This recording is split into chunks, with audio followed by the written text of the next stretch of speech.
Hello, everybody. Welcome back to yet another Your Handmade Business Television. That's YHB TV for short. I am Isaac Watson, co-director of Academy of Handmade, with this lady here, or maybe she's on this side. I don't know which side she's on. We are here with our weekly series dedicated to helping you navigate all things #maker life. And we are excited to talk about time versus money today. For those of you who might be new to YHB TV or Academy of Handmade, we are a supportive community for makers, offering programs to help you work on your business, not in your business. And each week we tackle a topic on this series that we think gets a little deeper into what's really going on in your business. This episode, while everybody's trickling in here, of course, is brought to you by our signature Jumpstart Your Handmade Business program. And I am particularly excited about this because we've done a little bit of refresh on it and updated the curriculum, come through some things. And we have a live webinar happening next week for anybody who signs up for the program in the next like 3 or 4 days, 4 days, 5 days. Anyway, between now and the webinar, you can sign up and join that. And I mean, here we are doing a weekly video series. So of course we like being on camera to some extent. But I really like doing the webinars, especially for Jumpstart, because one of the things that we started doing like last year, I don't even remember how long we've been doing it, is our hot seats. Do you want to explain what the hot seats are, Sharon? Yeah, I mean, basically the hot seats are a little bit like virtual group therapy a little. That's a good way to put it. Yeah, I mean, we get on a crowdcast like this and we just bring people up and we sort of talk to them about a particular problem that they've been having in their business. And we just sort of like break it down with them. And what's great is that usually everyone else who is also in the session has probably either gone through that experience too, or is going through it, or is interested in it too. So like they can help that person also and give them advice in their perspective. And then it sort of, will help other people so that if they're kind of going through that too, they can also take that advice. So it's very valuable kind of all around. And I think, you really learn a lot. And just by like verbalizing and speaking about something, there's something about how you can like really start to tackle a problem when you do it with other people. And it's not even like, it has to be like genius business, whoa. It's just a matter of like, it comes from when you actually focus on it, sort of like speak about it, and it kind of starts to come together and make sense what you should do next. So they're really fun. We love them. Yeah, I always leave them going, man, that was good. Yeah, I know. And I think the attendees really like it too. The other thing that I really like about Jumpstart is, or that I'm really proud of, I should say, because I'm a big nerd, are the spreadsheets that come as part of the program. We have this whole series of spreadsheets that are cross-referencing and auto-calculating that really help you dive into figuring out what your sales goals are and what that actually means from a production standpoint, from a units that you need to sell standpoint. All that kind of stuff is really helpful and is integrated into the curriculum in a way that I think can be really beneficial. And it's definitely something we like promote as you can take this and like modify it to your business. Like it's a moldable thing. It's a way so that like if you aren't overwhelmed by like starting at zero, you like have something to be like, oh, okay, this is what this would look like. This is what I have to think through. I think it's really helpful for people to understand that and just start tracking. Exactly. So we feel like this is kind of perfect timing because, if any of you have kids, they've just gone back to school or they're just about to. And this is in some ways a little back to school for your business. So if you have been kind of getting out of the summer slump or want to catch a strategy break before the holidays kick into high gear, this is something you should check out. So click the button below the video if you want to learn more and sign up, and hopefully we'll see you in the webinar next week. for it, and we'll get to hot seat you and give you some groupthink on your business woes. Yes. Okay, so season finale of Making It. Let's dish for a minute. I have lots of things to say. I'm going to let you start, though. I think the rightful person won. I was glad that Cam won. I think he was great. He obviously has so much skill in his craftsmanship. And it was obvious, I think, in this show that it sort of like pushed him to think more creatively and differently. And you could see him growing through that. So I thought that was really good. And I thought he deserved to win. His arch or whatever it was supposed to be called at the end was amazing. Yeah. I did not like this wedding. It was weird. It was a weird challenge. It felt shoehorned in. It was weird that the couple didn't get to choose they didn't choose their own cake topper that won. They didn't choose the backdrop that won. I questioned if it was a real wedding. It was just, it didn't make a lot of sense. And I feel like they could have organized, I feel like it was like a little too cliche in my opinion, like for, they didn't really think outside the box on this challenge. They could have made this like a really cool, bigger and better challenge, and they just did not. Yeah, I'd have to agree with that. I think the way they went about creating those things was really bizarre as far as the projects go. Like the cake topper, I mean, I was really disappointed with the cake toppers overall, but yes. And I meant to bring them as a visual aid, but my cake toppers were handmade by a local maker, and I absolutely love them because they're adorable, and she's really talented. Did you like the whole dig about like, oh, I've seen peg people before? Oh, yeah. Oh my God. Come on. But I don't know. It was just really weird. The whole wedding thing was really, really weird. And I think kind of detracted from the rest of it. Like it was much ado about a lot of nothing. And there were a couple of things that I noted. One was they actually took some time to talk about the remaining 3 contestants' professional work and showed some examples, which was, I think, much needed. I think that was one of the things that we complained about. We've heard a lot of other people complain about from episode 1 was that there was no, like, we didn't even know their last names. Yeah. In a lot of cases. And there was no promotion of what they do outside of being on the show. So that was nice to see. I took some notes on my phone because I wanted to make sure I remembered everything, and now I'm forgetting what they were. So let me look at them real quick. The other thing that I noted, and I think this is just a product of the production process, everybody felt really exhausted.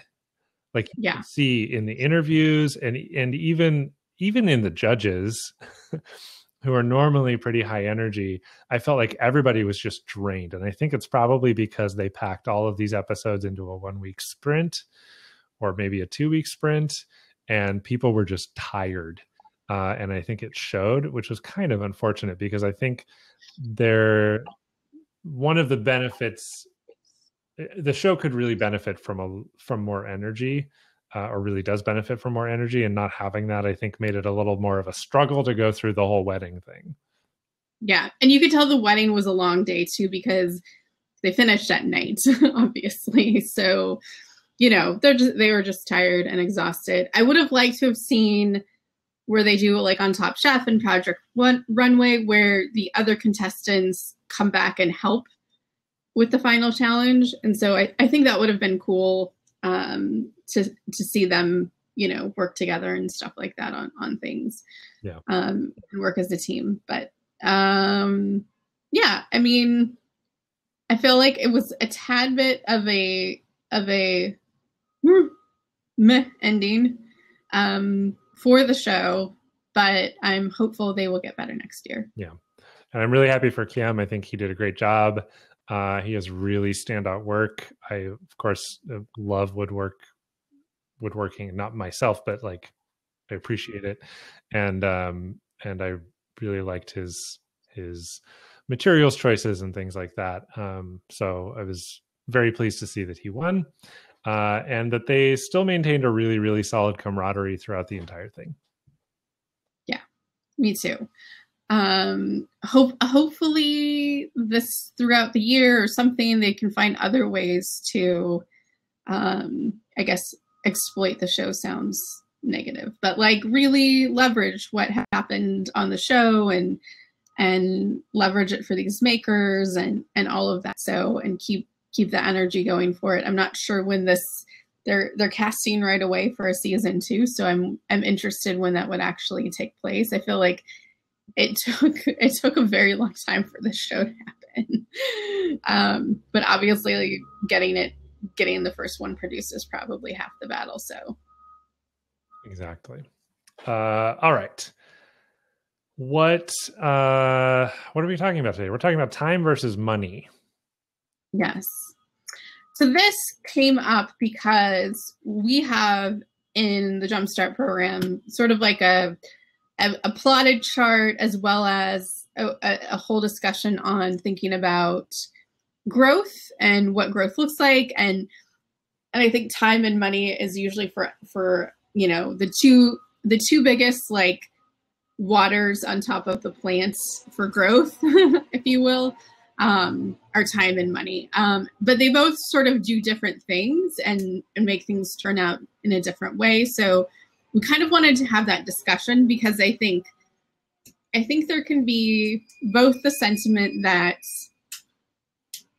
you can just do things with time and it's not costing you anything. And I think you can also think that just dumping money on into it is the way to go too. And that's not necessarily the case. And it's usually some sort of in-betweenish model that you're going to go with and that, you'll probably be happy with. And not to say that, if you've got crazy money to dump into a business and a project and move it forward that way, that's bad. It is not. And if you are like, I want to take this super slow and, use my time to grow this, that's fine too.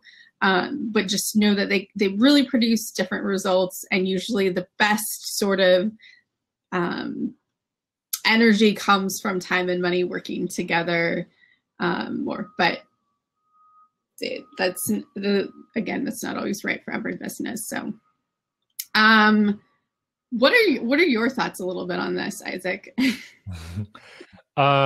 Well, so we've been talking about money a little bit in the Facebook group. And I have so many thoughts on our philosophy around money and our culture around money and this kind of taboo talking about it and things like that. But I think as far as you're relating the two together in your business, I think it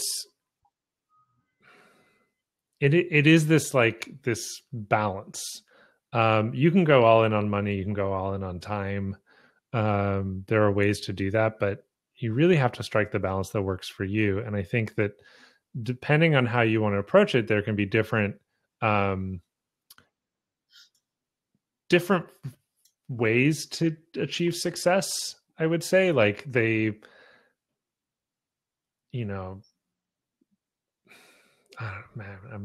thoughts are not articulating very well around this, but.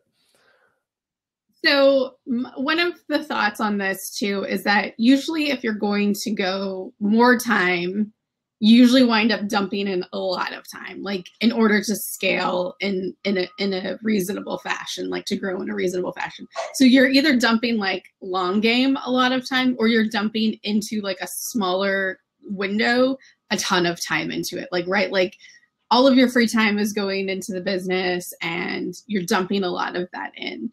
And it usually at some point becomes easier if you just took a little bit of money away, and you would get to take more time than that money that you would earn back on that would, if that makes sense. And I think the same is true with money, is that, and I think this is more of a Silicon Valley, traditional entrepreneur thing that we see more of.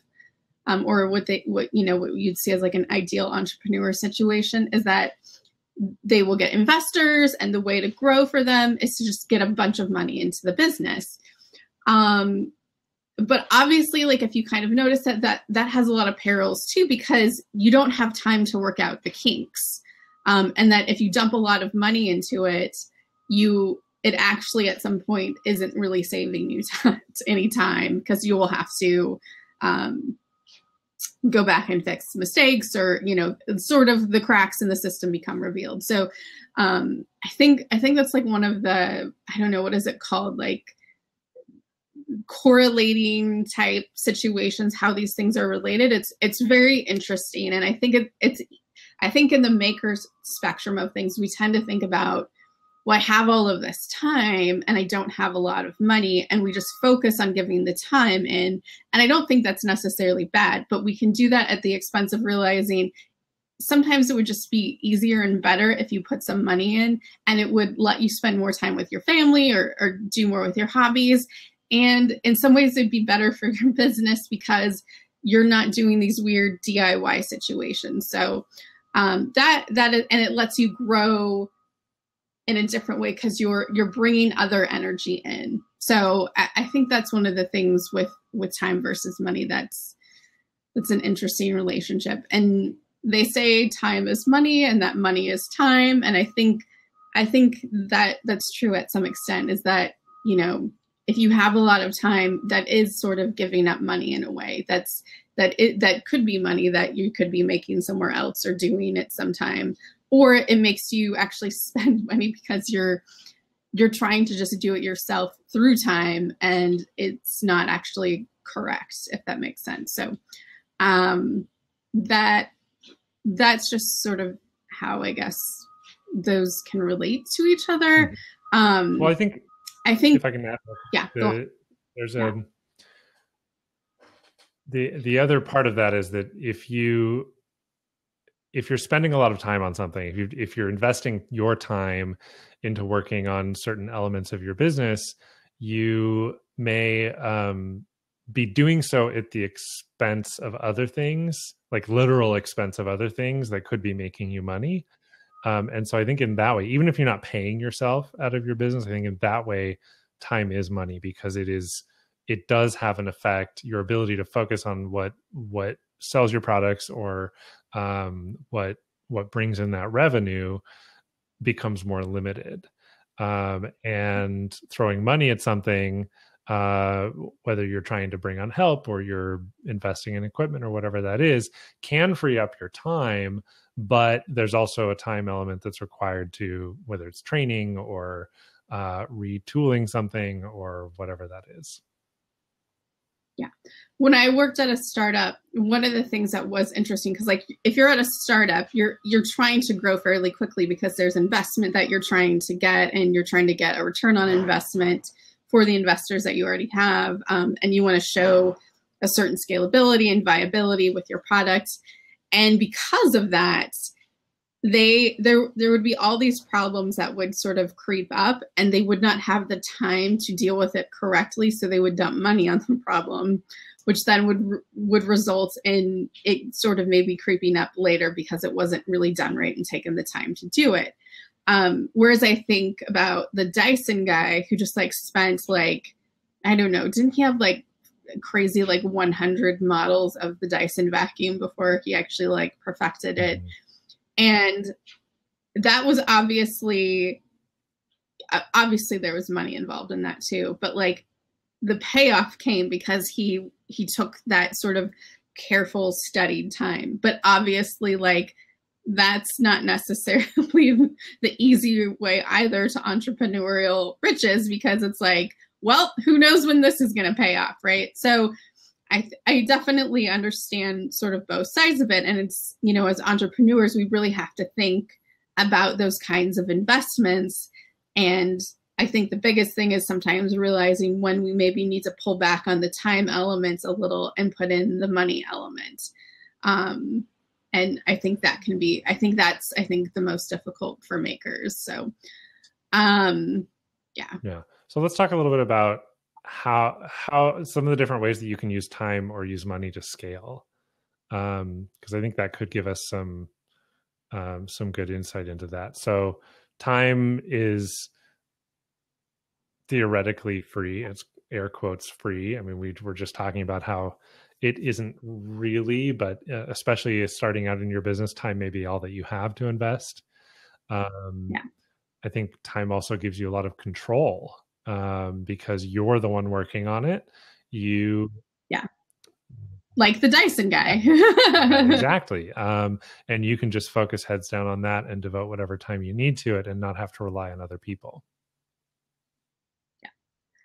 I think it also kind of like what I mentioned before with being deliberate and seeing the problems, it allows you to react to the growth patterns that are happening in your business in a much more steady way than if you're doing it really fast and scaling up super fast. It's hard to see those problems coming. You might not even have time to have a meeting to detect these problems or really understand them.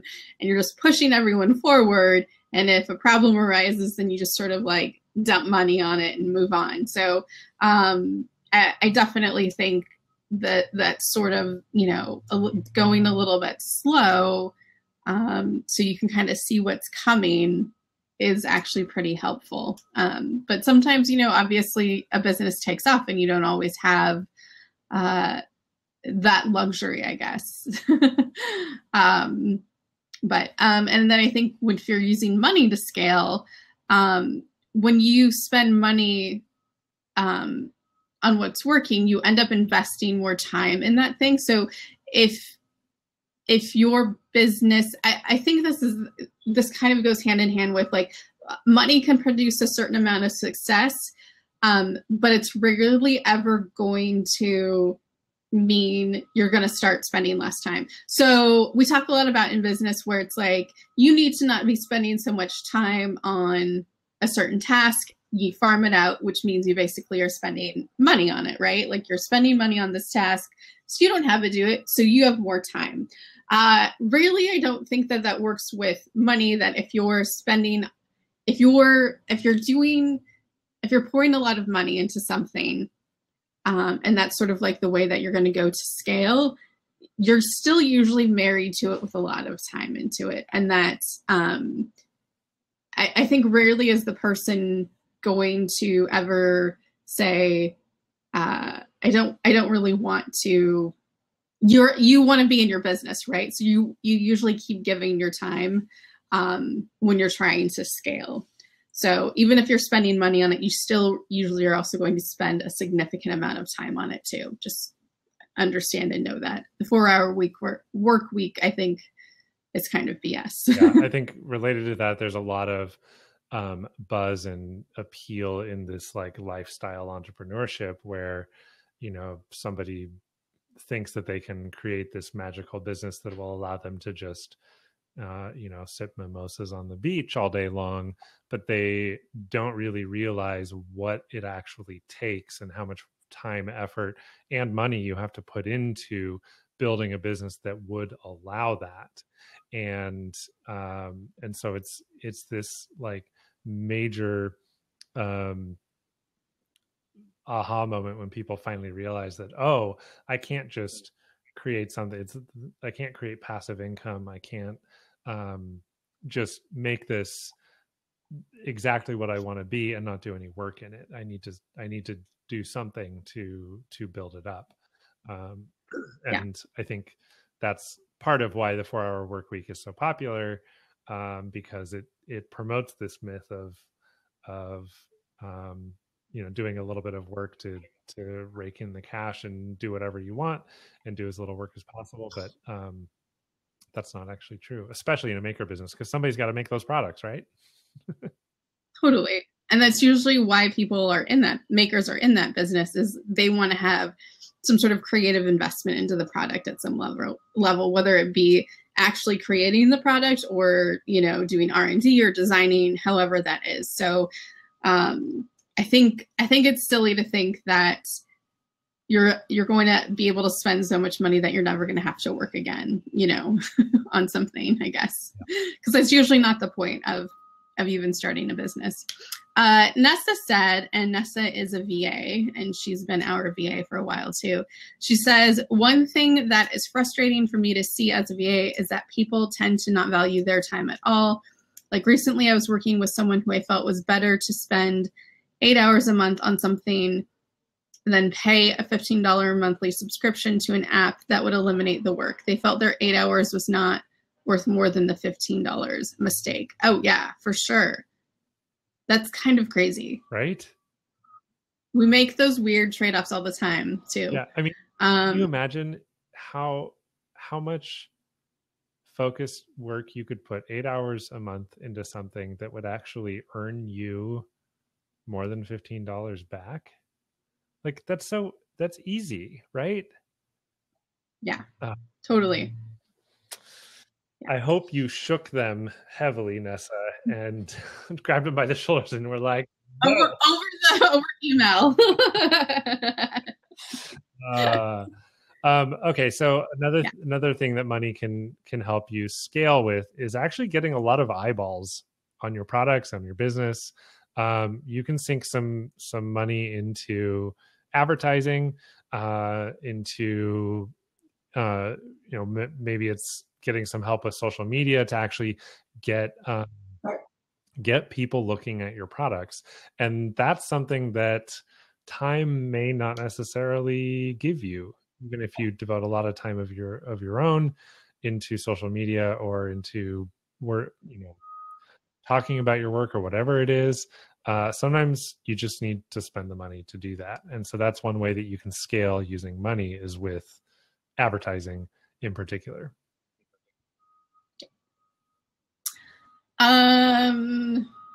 I clicked out of the thing to see what the next point was.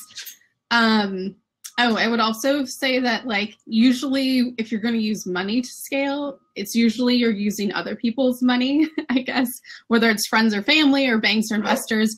And I think that can come at a cost too to your business. And there's sort of a law of diminishing returns, I think, at some point, where all of the money that goes in to sort of scale it up usually has strings attached to it and has to go back out. It's the reason why, right, like Etsy had to sort of go public. They had done all of this fundraising and getting all these investment dollars, and these people were like, when I get my money back, like, when's this going to happen? So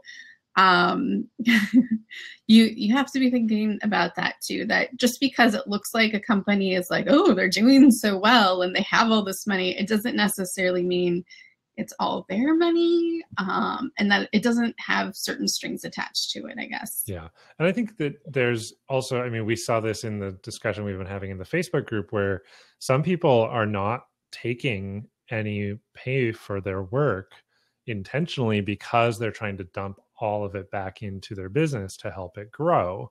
And that's definitely a choice that you can make. And some people feel the need to do that, or some people do it strategically. Especially if you have someone else in your life who can support you. But that there are so many, like, revenue does not equal income. I guess that's the big thing that I would say. And I think that actually is one thing that we try to enforce in the Jumpstart program with the spreadsheets, is that your monthly income is not the same as your sales revenue. Revenue also doesn't even mean profit. Yes. Revenue. You can have a lot of revenue and, like, be negative in the profit situation. Exactly. But I do think that, and I think this is something I've experienced myself in the last year, is that investing money into your business raises the psychological stakes, because it makes you personally invested in a way that your time alone does not, because there's this, like, weird cultural, like, I can put, like, time is time is not money. Actually investing money, especially if it's your own money, into your business changes the relationship that you have with your business. You take it a little bit serious. Yeah. And in some ways you end up putting a little bit of faith in a return on investment. And so it makes you work a little harder because the stakes are higher, because you don't want to lose your own investment. And in some ways that's a little bit safer than bringing on outside investment, whether it's, a bank loan or friends or family or whatnot. But I've definitely found that the way that I approach, I would say, both Academy of Handmade And my event production business in this last year has changed because I'm investing more money into running it. And so it's helped my productivity. It's helped me understand what my priorities are. And it's really been amazing, to be perfectly honest, to see how that's changed things for me. I would also say, sort of flip side of that, though, is that you can invest too much money, like you can take too much of a risk with your own money, and it can lead to you getting desperate and making crazy decisions sometimes. Not that, and this is, I think, a very much a gut thing that you have to deal with, but you can say, screw it, I'm going all in, all or nothing, go big or go home. That's fine. But I also think at a certain point too, that you can start to throw good money after bad, once you get into that situation. So it's a little bit tricky, and you have to be sort of understand what lessons you're willing to learn in all of that, because they do produce different lessons. But I think if you're like, I'm betting the farm on all of this, it's like, well, you might lose that farm. So yeah, there's a quote from a book called Rework that came out a number of years ago that always comes back to me. I'm trying to remember exactly what it was. Something about don't buy the office furniture before you start the business, basically. So like, definitely, like, it's one thing to say, okay, well, I know that in order to grow my business, I need to have these systems in place. So I need to invest in developing those systems and so on the other, but I'm not going to go and lease an office space and a warehouse and buy a bunch of equipment if I don't have any actual clients lined up, I think that's so perfect. Yes. That's where the wisdom and discernment of business comes in. It's like understanding what's the critical infrastructure when you have to sort of like go all in on certain bets. And then when you're also realizing like, I can't buy my way out of certain problems. I can't office furniture my way out of a problem. I can't, keep spending money on certain things that just because you like to spend money and you think it's going to make you look like you have a business. So those are our thoughts. We have many. But I think, I think it's such a good discussion to have and a good perspective to have. And bringing it back to Jumpstart, this is why you should be in Jumpstart, is because if you don't understand the path that your business is on and what you're wanting out of your business, you're not going to understand when you should put in more time, when you should put in more money, and how these things are going to relate to each other. So if you feel like you need more clarity in your business and you're not sure what you're supposed to do next, highly encourage to get you into Jumpstart. Whether you've just started a business or you've had a business for a few years. I think sometimes, having a business for a few years, you can get to a point where all of a sudden you're stuck and you're like, wait a minute, how am I stuck? I was making all this progress.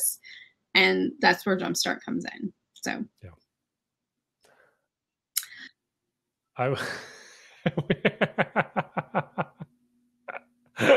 I was just going to say that next week, we are celebrating our 40th episode anniversary of YHB TV, which is crazy and exciting. This is our 39th right now, and next week will be our 40th. So we figured we'd celebrate a little bit with an Ask Us Anything, like literally ask us anything. Yep. We will do. So if you want to go to the session above and the schedule and click on the session for next week, when we're done here, after we're done, click on the schedule for next week and then do the ask a question button that's below here and just ask us whatever you want to ask us. Mm-hmm. It could be, where does Isaac get his stylish clothes? Any of those things. You can't ask that, and I will reveal my secrets. And I just want a note. Some people may be going, well, why 40? episodes. Why not wait till 50? We actually did the math on when 50 would fall, and it's like right in the middle of the holidays, and we know none of you are going to be paying attention. So it's a terrible time to celebrate. So it's completely self-interested. You're like, 40. That sounds great. Then we'll do it then. That's next week. Let's do it. Yeah. All right, you guys, if you haven't yet already, click on Jumpstart below, check out the program, and then I guess we'll see you guys all next week or in the Facebook group. Yep. Bye.